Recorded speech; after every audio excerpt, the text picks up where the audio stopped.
کا سړی بالماضی کوي روحانی بیماری ده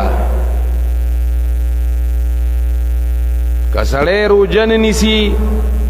روحانی مرض ده که یو سړی جهاد نه کوي او یا د جهاد نه انکار کوي دا روحانی مرضونه دي جهاد ته په خسترګه باندې نه ګوري جهاد اهمیت نه ګڼي دا روحانی امراض دي او د جهاد نه په انکار کولو باندې انسان کافر کیږي جهاد نه په انکار کولو باندې انسان کافر کیږي منز نه کولو باندې سړی کافر کیږي نه خو د منز نه په انکار کولو باندې انسان کافر کیږي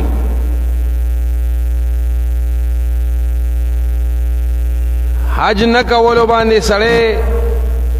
کافر کیږي نه خو که حج نه انسان انکار وکړي نو دی به کافر وي مسلمان بني روزه که یو سړی ونني و ګناهګار دی خو لیکن که روزې نه انکار وکړو روزې ته یا مونځ ته یا جهاد ته یا بل یو عبادت ته سپکو کتنو دې سره به سړی کافر شي